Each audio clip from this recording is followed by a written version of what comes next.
They fired me for being redundant, then realized I was the only one licensed to operate. They called me into a room and said I was redundant, fired, gone, just like that. But 2 weeks later, the entire operation came to a grinding halt because I was the only one legally allowed to keep it running. Guess who they came crawling back to? Hey, store lover. Welcome to the Narrative Hub, Reddit Stories. Believe me, this adventure gets wild, but it's only epic with you. Seriously, you make this possible. Want more stories? Greater adventure? Smash subscribe right now. Smash like. Comment below. Let's go. But let me back up and tell you exactly how this corporate nightmare unfolded, because what happened next will shock you. My name is Owen, and I'd been working at Titan Industrial Solutions for 8 years. 8 years. I started as a junior operator and worked my way up to senior systems coordinator. The job wasn't glamorous, but it paid well and I was good at it. Really good. The company manufactured specialized pressure vessels for the oil and gas industry. We're talking multi-million-dollar contracts with companies like ExxonMobil and Shell. Our main production line housed a $2.8 million Swiss-engineered pressure testing system that could simulate conditions found 15,000 feet underwater. This machine was the heart of everything we did. Here's where it gets interesting. Operating this beast required a federal certification from the Department of Energy. Not just anyone could walk up and push buttons. The certification process took 6 months, cost $15,000, and required annual renewals with rigorous testing. Out of our 200-plus employees, exactly 3 people held this license. Me, my supervisor Carl, who was nearing retirement, and Janet from the night shift, who'd been out on medical leave for 4 months with a back injury. So realistically, I was running the show. In March, Titan got acquired by Megacorp Industries, one of those soulless conglomerates that treats people like line items on a spreadsheet. Within weeks, they brought in their efficiency consultants. You know the type, 20-something MBA graduates who've never worked a day in manufacturing but think they can revolutionize everything with PowerPoint presentations. The lead consultant was this guy named Brad. I swear, his entire personality was built around buzzwords. Synergies, streamlining, optimizing human capital allocation. He walked around with a clipboard, timing how long people took for bathroom breaks. During his assessment of our department, Brad spent exactly 12 minutes observing my work. 12 minutes to evaluate 8 years of specialized expertise. He asked me what I did. I explained the licensing requirements and regulatory compliance procedures, and I watched his eyes glaze over the moment I mentioned federal certification. That should have been my first warning. 2 weeks later, on a Tuesday morning that started like any other, I got the email. Please report to conference room B at 2 p.m. for a brief meeting with HR and your supervisor. My stomach dropped. In 8 years, I'd never been called to a meeting with HR. But Carl seemed just as confused as I was, so I figured maybe it was about Janet's extended leave or some new compliance training. I walked into that conference room and immediately knew I was screwed. There was Brenda from HR with her fake sympathetic expression, my supervisor Carl looking uncomfortable as hell, and Brad the consultant with his smug little smile. Owen, Brenda began, as you know, we're going through some organizational restructuring to better align with our parent company's operational standards. Corporate speak for, we're about to ruin your life. After careful analysis of current staffing levels and workflow optimization opportunities, we've determined that your position has become redundant. That word hit me like a punch to the gut. Redundant. Like I was some outdated piece of equipment they were scrapping. We appreciate your years of service, she continued, but effective immediately, we'll be transitioning your responsibilities to other team members. We have a severance package prepared, and security will help you collect your personal items. I looked at Carl, waiting for him to speak up, to mention the licensing issue, to explain that this was insane. But he just sat there, staring at his hands. What about the pressure system? I managed to ask. Who's going to operate it? Brad finally spoke up. We've identified several team members who can be cross-trained on the equipment. It's really not as complicated as it's been made out to be. Not as complicated? This machine required federal certification and cost more than most people's houses. But arguing seemed pointless. I was already gone. They offered me 6 weeks of severance pay. 6 weeks. After 8 years of dedicated service and specialized expertise that took years to develop. But here's the kicker buried in. The legal documents was a non-compete clause preventing me from working for any competitor in the industry for 18 months. So not only were they firing me, they were essentially blacklisting me from using my skills anywhere else. I signed the papers. What choice did I have? Security walked me out like I was some kind of criminal. 8 years of my life packed into a cardboard box. A coffee mug, some family photos, and a small cactus my daughter had given me for my birthday. As I walked to my car, I saw Brad through the window, already measuring my workspace, probably calculating how much money they'd save on my salary. You know what? Those first 2 weeks were actually pretty great. I slept in. I caught up on Netflix shows. I started working on home improvement projects I'd been putting off for years. My wife Sarah was supportive, even though I could see the worry in her eyes when she thought I wasn't looking.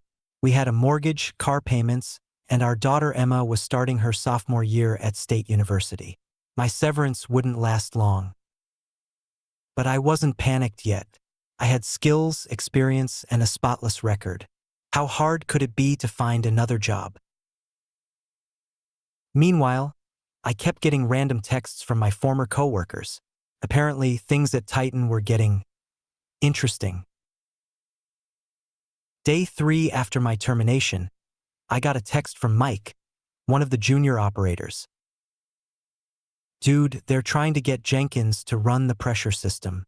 He's freaking out about the liability. Jenkins was a decent guy, but he'd been there for maybe 2 years and had zero experience with high-pressure operations. The idea of him running a $2.8 million machine was terrifying. Day 5. They brought in some consultant from corporate to evaluate the system. Guy spent 20 minutes looking at it and declared it user-friendly. Carl looked like he was going to have a stroke. Day 8. Update. They tried to run a test cycle yesterday. System threw an error code and shut down. Brad is telling everyone it's just a minor software glitch. I started to feel a familiar knot in my stomach. Not panic, anticipation. Day 12. Owen, you need to call Carl. Something's seriously wrong here. The phone call that changed everything. I called Carl that evening. The man sounded like he'd aged 10 years in 2 weeks. Owen, thank God. Look, I probably shouldn't be calling you, but we have a situation. What kind of situation? The kind where Brad's been telling everyone he can figure out the pressure system, and now we have a $500,000 contract deadline approaching and no way to test the vessels. My blood ran cold. What do you mean, no way? What about Jenkins? Jenkins took one look at the federal liability forms and refused. Smart kid. And Janet's still on medical leave. I'm retiring next week. They accelerated my departure as part of the restructuring. The pieces clicked into place. They hadn't just fired me. They'd systematically eliminated everyone with the expertise to run their most critical equipment. Carl, please tell me someone explained the licensing requirements to them. Silence. Carl. I tried, Owen. I really did. But that Brad kid keeps saying they can work around the federal requirements with some kind of corporate liability waiver. He doesn't understand that's not how federal law works. The next morning, I woke up to 17 missed calls. 17. All from Titan Industrial Solutions. The first voicemail was from Brenda in HR, trying to sound casual. Hi Owen, could you give us a call when you get a chance? We have a few questions about some procedures you used to handle. The second was less casual. Owen, it's Brenda again. We really need to speak with you today about the pressure system. It's somewhat urgent. By the fifth voicemail, Brenda had dropped all pretense. Owen, we have a serious situation here and need your immediate assistance. Please call me back as soon as possible. The later calls weren't from Brenda anymore. They were from people I'd never heard of. Vice presidents, regional managers, people whose titles had more words than most sentences. But here's what really made me smile. Missed call number 17 was from Brad himself. I decided to let them sweat a little longer. By noon, my phone was buzzing every 10 minutes, but I was busy researching something very interesting: freelance consulting rates for specialized industrial operations. Turns out, emergency consulting for federal compliance issues pays really well. We're talking $500 per hour, minimum 4-hour blocks, with premium rates for weekend and holiday work. I also did some digging into Titan's current contracts. Remember that $500,000 deal Carl mentioned? That was just the tip of the iceberg. They had $2.3 million in orders scheduled for delivery in the next month, all requiring pressure testing, all requiring federal certification. Without me, those contracts were worthless. My phone rang again. This time I answered. Hello. Owen. Thank God. This is David Richardson, VP of Operations at Titan. We need to talk. Do we? Look, there seems to have been some kind of miscommunication about your departure. We're having some technical difficulties that your expertise could help resolve. Technical difficulties? The pressure system is experiencing some challenges. Our team is working on it, but we could use your input on a consulting basis. I let the silence hang for a moment. Mr. Richardson, are you asking me to consult for the same company that fired me for being redundant 2 weeks ago? Owen, please. We're willing to pay your standard consulting rate. And what do you think my standard consulting rate is? More silence. We were thinking $100 per hour? I almost laughed out loud. They were desperate, but they had no idea how desperate. Mr. Richardson, I'm going to need some time to consider this opportunity. I'll call you back. Wait, Owen, we really need. I hung up. That afternoon, I made some calls. Not to Titan, to my contacts in the industry. 8 years of experience builds a lot of relationships and people talk. What I learned was fascinating. First, Titan's situation was worse than I thought. They'd eliminated not just their licensed operators, but also most of their senior technical staff in the restructuring. The brain drain was catastrophic. Second, getting new people licensed would take months. The Department of Energy doesn't fast-track these certifications for anyone. Third, and most importantly, I learned about something called operational liability. When a company operates federally regulated equipment without proper licensing, they don't just face fines, they face potential criminal charges. The executives could go to jail. Suddenly, those 17 missed calls made a lot more sense. I waited until 4:30 p.m. to call back, late enough that their panic would be at maximum levels, early enough that they couldn't claim I was stalling until the next day. David Richardson's office. This is Owen. Mr. Richardson wanted me to call him back. Please hold. I'll get him immediately. The man picked up before the second ring. Owen, I've been waiting for your call. I've been considering your consulting offer, and I have some thoughts. Great. We're prepared to offer $150 per hour. That's not going to work for me. Silence. What did you have in mind? Well, Mr. Richardson, you see, I've been doing some research. Seems Titan is in a bit of a bind. You have federal contracts requiring immediate pressure testing, a system that can only be legally operated by licensed personnel, and approximately 0 licensed personnel on staff. Owen, we really need your help here. I understand that. The question is, how much is that help worth to you? What are you thinking? $500 per hour, 4-hour minimum, double rate for weekends and holidays, and I want a written contract guaranteeing payment within 48 hours. $500 an hour? Owen, that's the emergency consulting rate for federal compliance specialists. You can check the industry standards if you'd like. I could hear him talking to someone else hand over the phone. Owen, we can do $300 per hour. Mr. Richardson, I don't think you understand the situation. Every day that pressure system sits idle, you're losing money. Every day you operate it without proper licensing, you're risking federal charges. Every day you delay, those problems get worse. But $500 an hour is exactly what you'll pay if you want my services. There are 3 other companies in the state that might need a federal compliance consultant. I'm sure they'd love to hear about my availability. Long pause. Hold on. 5 minutes later, he came back on the line. We accept your terms. They wanted me to start immediately. I told them I'd need 24 hours to prepare a consulting contract and review the current state of their operation. That evening, I drafted the most comprehensive consulting agreement of my life. It covered everything: payment terms, scope of work, liability limitations, and, my personal favorite, a clause stating that the client acknowledged the consultant's specialized expertise and irreplaceable value to the operation. I also included something special, a non-disparagement clause. They couldn't say anything negative about my work, my departure, or my consulting services, ever. But the real kicker was the termination clause.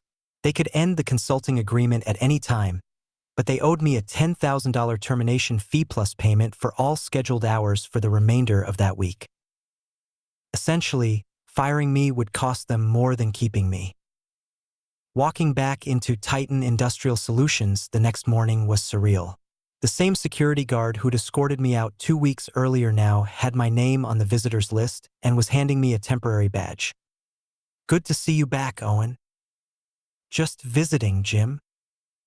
The elevator ride to the production floor felt like a victory lap. I was no longer Owen, the redundant employee. I was Owen, the $500 per hour emergency consultant who held their entire operation in his hands.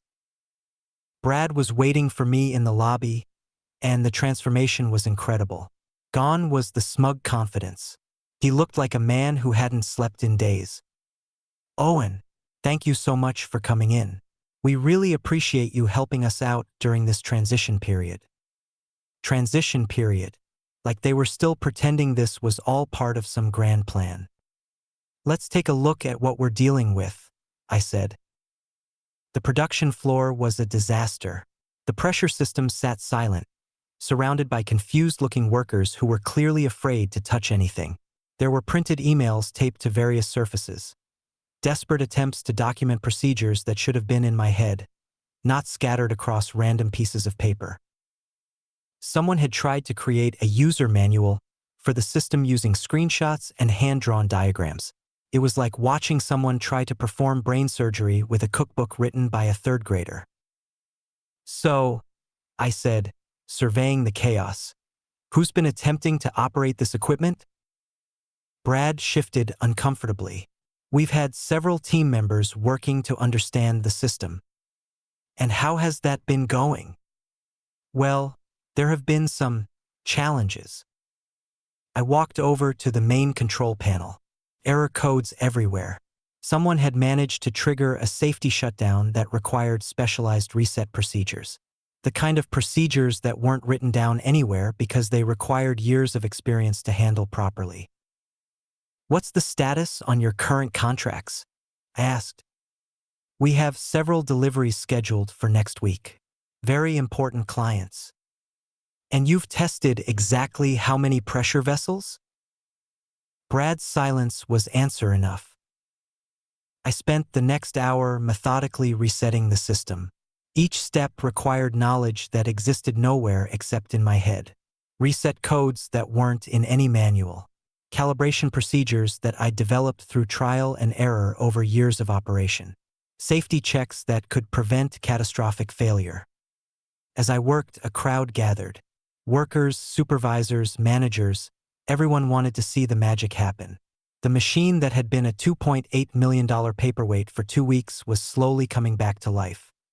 When the system finally hummed back to normal operation, the relief in the room was palpable.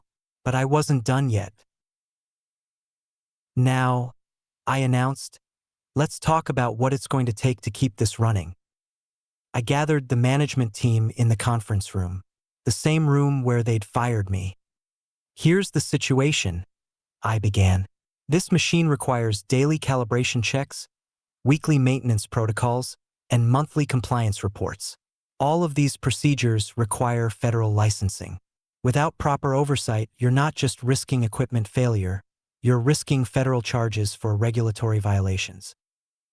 David Richardson, the VP who'd negotiated my consulting rate, spoke up, "So what do you recommend?" You have 3 options. First, you can hire and train new licensed operators, which will take 6 months minimum and cost about $50,000 per person in training and certification. Second, you can shut down this production line and focus on other areas of your business, losing approximately $3 million in annual revenue. Or third, I paused for effect. You can retain my consulting services on a long-term basis. What followed was the most satisfying negotiation of my career. These were the same people who decided I was redundant, and now they were begging me to save their operation. What kind of long-term arrangement did you have in mind? Richardson asked. Well, you clearly need consistent access to licensed expertise. I'm willing to provide that, but it's going to require a significant commitment. Such as 6-month contract, renewable, $400 per hour for regular operations, $600 for emergency calls, guaranteed minimum of 20 hours per week. I watched them do the math. 20 hours at $400 per hour meant $8,000 per week, $32,000 per month, nearly $400,000 for the full 6-month contract. That's more than your annual salary was, Brad stammered. Yes, it is. But I'm not an employee anymore, am I? I'm a specialized consultant providing irreplaceable expertise to maintain your federal compliance and operational capability. The room fell silent. There is one other option, I continued. You could reinstate me as a full-time employee. Richardson perked up. We could discuss that. Great. I'd want my old position back, plus a 40% salary increase to reflect my specialized skills, a written guarantee that my position is essential to operations, and a 5-year employment contract with a $100,000 severance clause. More silence. And Brad, I added, looking directly at the consultant who'd started this whole mess, I'd want a written apology for the mischaracterization of my role as redundant. They took a recess to discuss my terms.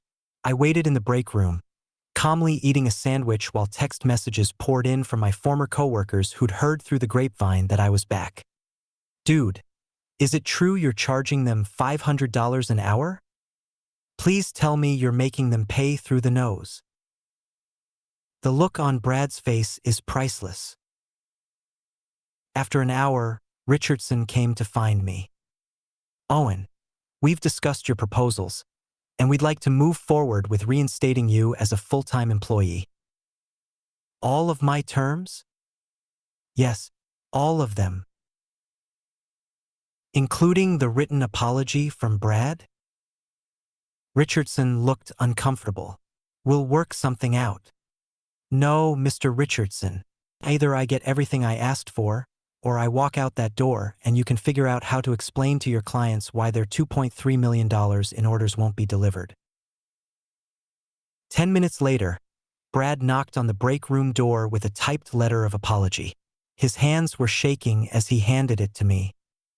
I apologize for misunderstanding the critical nature of your role and incorrectly characterizing your position as redundant. Your specialized expertise is essential to our operations, and I regret any inconvenience this mischaracterization may have caused. It wasn't the most heartfelt apology in history, but it was in writing. My first day back as a reinstated employee was unlike anything I'd ever experienced. Word had spread throughout the company about my consulting rate and the desperation that had brought me back. I wasn't just Owen the operator anymore. I was Owen the man who'd held the entire company hostage. People treated me differently. Managers who'd barely acknowledged me before were suddenly very interested in my opinions. Junior employees looked at me like I was some kind of legend who'd beaten the system. But the real change was in how the company operated. Suddenly, licensing requirements weren't red tape to be worked around. They were critical compliance issues that required careful attention. Employee expertise wasn't just a line item to be optimized. It was valuable intellectual property that needed protection. The new management team that Megacorp brought in post-crisis took a very different approach. They conducted comprehensive skills assessments, identified single points of failure, and implemented knowledge transfer programs. They'd learned an expensive lesson about the difference between redundancy and specialization. Word about Titan's near-disaster spread throughout the industry.